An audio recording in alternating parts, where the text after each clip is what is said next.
지난 29일에 이민정책연구소 MPI의 발표에 따르면 2024년 하반기 기준 전국의 불법 체류자 수가 1,580만 명으로 추산되며 역대 최고치를 기록했습니다. 미셸 스틸 신임 주한미국 대사가 한국에 도착해 공식 업무에 들어갔습니다. 뉴욕시 지하철 엘리베이터의 잦은 고장 문제를 둘러싼 MTA와 장애인 단체의 장기 법정 분쟁이 합의로 마무리될 전망입니다. 조란 맘다니 뉴욕시장이 시 소유 부지에 추진되는 어포더블 하우징 사업의 위치와 진행 상황을 확인할 수 있는 온라인 추적 시스템을 공개했습니다. 이 프로그램은 당신과 PCB의 시너지, PC빌리티, 당신의 가능성을 더 큰 현실로 만드는 PCB뱅크 제공입니다.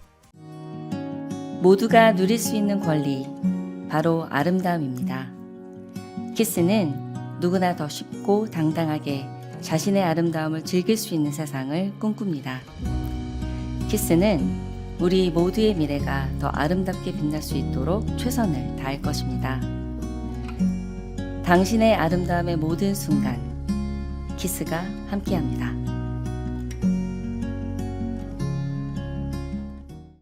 지난 29일에 이민정책연구소 MPI의 발표에 따르면 2024년 하반기 기준 전국의 불법 체류자 수가 1,580만 명으로 추산되며 역대 최고치를 기록했습니다.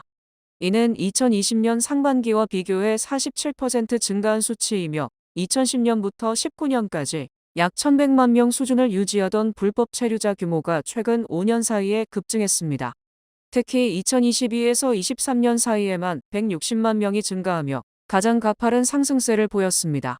연구진은 미국 멕시코 국경을 통해 입국한 불법 이민자가 사상 최대를 기록한 점, 그리고 바이든 전 행정부의 인도주의적 가석방 프로그램이 광범위하게 적용된 부분들을 이번 급증의 주요 원인으로 분석했습니다. 다만 트럼프 행정부의 강경한 이민 정책으로 인해 불법 체류자 규모가 2026년을 기점으로 하락세에 접어들 것으로 전망하고 있습니다. 주별 불법 체류자 분포로는 캘리포니아가 260만 명으로 최대 밀집 지역인 걸로 조사됐으며 텍사스주 230만 명, 뉴욕주 92만 명, 뉴저지주는 70만 명으로 집계됐습니다. 미셸 스틸 신임 주한미국 대사가 한국에 도착해 공식 업무에 들어갔습니다. 스틸 대사는 30일 인천국제공항에서 한국어로 인사한 뒤 미국과 한국이 140년 넘게 함께해왔으며 양국 동맹을 이전보다 더 강하고 안전하며 번영하게 만들기 위해 노력하겠다고 밝혔습니다. 스틸 대사는 지난 6월 17일 연방상원에서 찬성 55표, 반대 39표로 인준됐으며 한인으로는 성 김 전 대사에 이어 두 번째이자 한인 여성으로는 처음으로 주한미국 대사를 맡았습니다. 이번 부임으로 약 18개월 동안 이어진 주한미국 대사 공석도 해소됐습니다. 서울에서 태어나 미국으로 이민한 스틸 대사는 캘리포니아 연방 하원 의원을 2차례 지냈으며 의정 활동 당시 중국 견제와 북한 인권, 이산 가족 문제에 적극적으로 목소리를 냈습니다. 앞으로 한국 정부와 3,500억 달러 규모의 대미 투자 이행 방안과 미국 기업의 한국 시장 접근, 대북 정책과 한미 안보 협력 등을 조율할 것으로 전망됩니다. 스틸 대사는 인준 청문회에서 한국의 투자금 조달과 집행 방식을 투명하게 확인하고 미국 기업이 한국에서 동등한 대우를 받도록 하겠다는 입장을 밝힌 바 있습니다. 뉴욕시 지하철 엘리베이터의 잦은 고장 문제를 둘러싼 MTA와 장애인 단체의 장기 법정 분쟁이 합의로 마무리될 전망입니다. MTA와 장애인 권익단체들은 29일 지하철 엘리베이터 가동률을 95% 이상으로 유지하고 접근 가능한 역에서 장기간 엘리베이터를 운행하지 못할 경우 이용객들에게 사전에 알리기로 합의했습니다. 장애인 단체들은 지난 2017년 지하철역의 접근성 부족과 엘리베이터 고장을 이유로 소송을 제기했으며 당시 전체 472개 역 가운데 엘리베이터나 경사로를 갖춘 곳은 112개에 불과했습니다. 현재는 접근 가능한 역이 161곳으로 늘었습니다. 장애인 단체는 기존 지하철 엘리베이터에서 하루 평균 최소 25건의 운행 중단이 발생하고 고장 시간의 중간값이 약 4시간에 달해 이용자들이 역에 도착한 뒤에야 이동이 불가능하다는 사실을 알게 되는 문제가 있었다고 지적했습니다. MTA는 현재 엘리베이터 가동률이 매달 97에서 98% 수준으로 개선됐다며 이번 합의에 따라 95% 이상을 계속 유지하겠다고 밝혔습니다. 장기 수리나 교체 작업도 미리 공지해 장애인과 시니어, 유모차 이용자가 다른 역이나 이동수단을 선택할 수 있도록 할 예정이며 합의안은 맨해튼 연방법원의 승인을 거쳐 확정됩니다. 조란 맘단이 뉴욕시장이 시 소유 부지에 추진되는 어포더블 하우징 사업의 위치와 진행 상황을 확인할 수 있는 온라인 추적 시스템을 공개했습니다. 새 시스템에는 5개 보로의 시 소유 부지 100곳 이상과 이곳에 건설될 주택 5만 가구 이상의 계획이 표시되며 주민들은 부지별 개발 단계와 예상 주택 규모, 도서관 등 함께 들어설 공공시설을 확인할 수 있습니다. 시정부는 앞으로 매년 최소 5곳의 신규 공공부지에 대한 개발 사업자를 공모하고 사용되지 않는 시 소유 부지를 주택과 지역사회 시설로 전환할 방침입니다. 시정부는 현재 공공부지 12곳 이상에서 5천 가구가 넘는 주택 사업을 구체적으로 진행하고 있습니다. 이 가운데 퀸즈 헌터스 포인트에 장기간 방치된 부지에는 약 1천 가구와 지역사회 시설을 조성하고 이스트빌리지의 옛 뉴욕시 경찰 주차장에는 약 131가구의 어포더블 하우징을 건설할 계획입니다. 브루클린 뉴이트레우트 도서관과 맨해튼 이스트 할렘 등에서는 새 도서관이나 상업시설을 주택과 결합하는 사업도 추진됩니다. 맘다니 행정부는 공공부지 사업을 포함해 앞으로 10년 동안 어포더블 하우징 20만 가구를 새로 짓고 기존 20만 가구를 보존한다는 목표입니다. 뉴욕과 뉴저지, 코네티컷의 공항 주변 제한 공역에서 드론이 목격됐다는 신고가 2년 6개월 동안 458건 접수된 것으로 나타났습니다.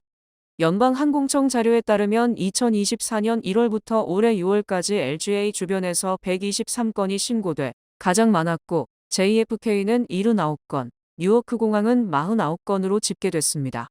지난달에는 JFK에 착륙하던 상업용 여객기가 드론과 충돌했다는 조종사 신고가 접수됐으며 뉴워크 공항에서도 항공기와 드론이 충돌할 뻔한 근접 비행 사례가 보고됐습니다.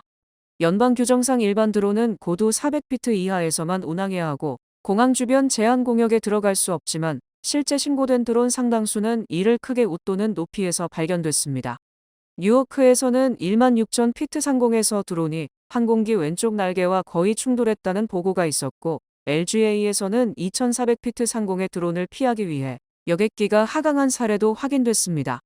연방항공청은 공항 주변 드론이 발견되면 항공기 운항 경로를 조정하거나 활주로를 일시 폐쇄할 수 있어 지연으로 이어질 수 있으며 불법 운항자에게는 벌금과 형사처벌, 징역형까지 적용될 수 있다고 경고했습니다.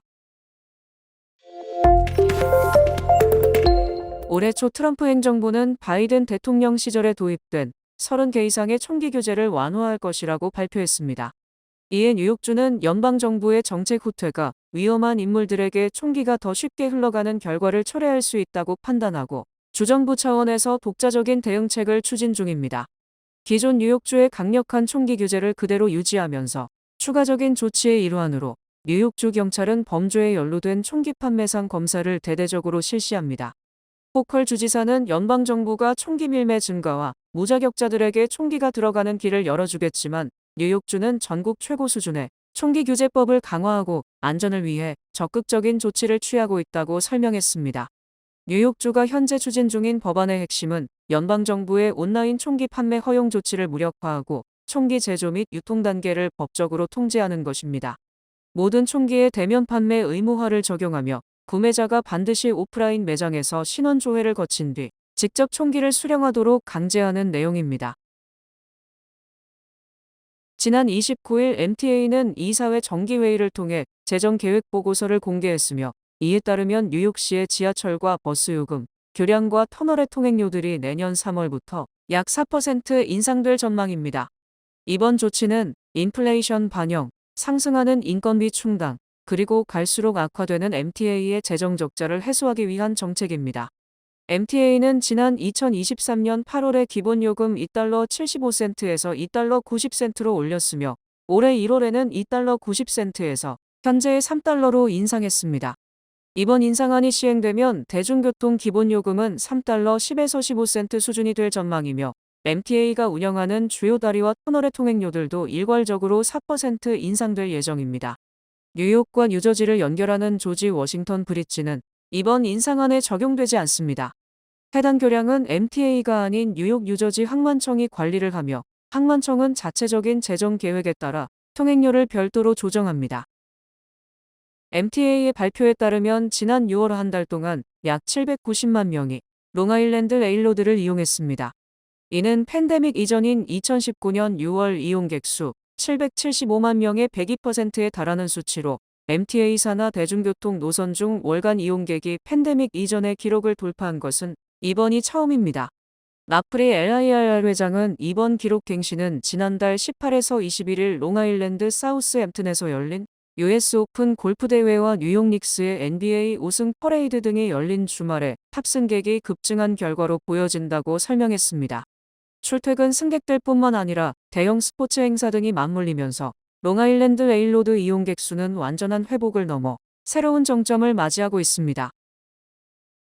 지난 29일 연방법원은 법무부가 뉴저지 정부를 상대로 제기한 소송인 비시민권 유권자 명부 제출 요청을 기각했습니다.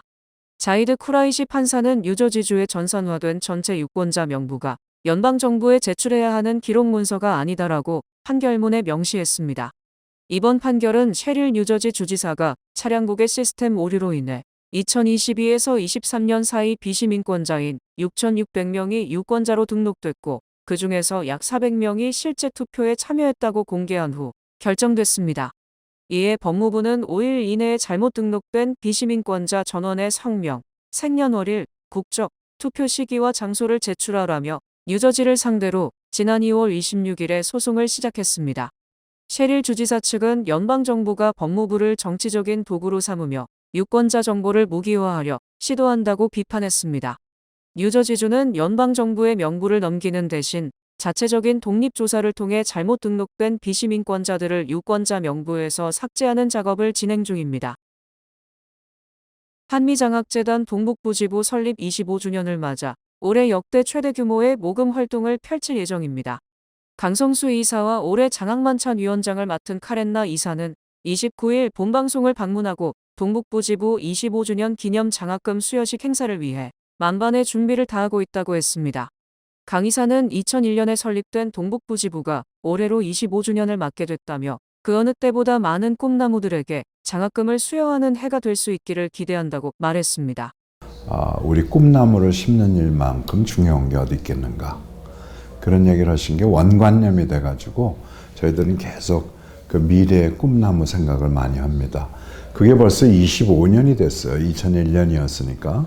그동안에 매년 한 25만 불 정도 80명에게 장학금을 줘왔는데 금년에도 3천 불이고 기아그룹에서 우리에게 1년에 15만 불을 주기 때문에 그분들이 당신네들 거는 3,200불을 줬으면 좋겠다. 그래서 최고 많이 받는 학생이 3,200불이고 한인 커뮤니티 재단, 새생명재단 등 다양한 기관에서 이사로 봉사해온 나 위원장은 역대 최대 규모의 장학금을 수여할 수 있도록 다양한 방법을 통해 기금을 모금하는 데 힘쓰고 있습니다. 나 위원장은 한인 학생들이 공부만 잘하는 것이 아니라 두루두루 좋은 인성을 갖춘 인재로 성장할 수 있기를 바란다고 했습니다. 이 친구들도 공부도 열심히 하지만은 공부보다 더 중요한 것은 사실 인성이에요. 그러니까 아무리 똑똑하고 진짜 석세스풀해도 그 인성이 없으면은 그 힘들 것 같아요. 그래서 이런 거를 그러니까 기부하는 게 사실 있어서 주는 게 아니에요. 내가 쓸 거를 안 쓰고 주는 게 기부하는 거지 내가 다 쓸 거를 하고 남아서 기부하는 거는 아니라고 봐요. 그러니까 그런 거를 좀 같이 쉐어하고 나눴으면 좋겠다는 게 하나의 그 목적이고 재단은 오는 9월 12일 맨해튼 예일클럽에서 장학금 수여식을 개최하며 이날 약 80여 명의 학생들에게 25만여 불의 장학금을 전달할 예정입니다. 이 프로그램은 대형은행의 든든함과 로컬은행의 세심함으로 함께하는 뱅크 오브 호프 제공입니다. 주요 단신 전해드립니다. 뉴욕 한인변호사협회가 내달 4일 오후 4시부터 8시까지 동포들을 위한 무료 법률 상담을 실시합니다. 뉴욕 대중교통국이 선로 교체와 신호 보수 작업을 위해 8월 한 달 동안 N선과 L선 등 주요 노선의 주말 및 야간 운행을 부분 중단하거나 변경합니다. 트럼프 대통령의 국정 수행 지지율이 34%까지 떨어지며 2021년 1월 의회 난입 사태 직후 기록했던 최저치와 같은 수준을 나타냈습니다. 트럼프 행정부가 미국 대학 졸업 후 현지에서 실무 연수를 받는 외국인 유학생에게 10만 달러의 수수료를 부과하는 방안을 검토 중입니다. 엘살바도르 법원이 악명 높은 마약 밀매 조직원 3명에게 각각 1,000년이 넘는 징역형을 선고했습니다. 지난달 미국의 6월 개인 소비 지출 물가가 전년 대비 3.7% 상승해 시장 전망치에 부합했으며 유가 하락이 물가 상승세를 누른 것으로 풀이됩니다. 미국 경제가 올해 2분기 전 분기 대비 0.4% 성장하며 연율 환산 1.5%의 성장률을 기록했다고 상무부가 발표했습니다. 지난 6월부터 이어진 극심한 가뭄으로 유럽에서 두 번째로 긴 다뉴브 강의 수위가 사상 최저 수준까지 떨어졌습니다. 날씨 전해드립니다. 토요일인 내일은 약간 흐리겠습니다. 낮 최고 기온은 85도, 최저 기온은 73도입니다. 해 뜨는 시간은 5시 52분, 해 지는 시간은 8시 12분입니다. 이상으로 주간 날씨와 세계 날씨 전해드립니다.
이상으로 7월 31일 금요일 TKC 뉴스데스크 여기서 마치겠습니다.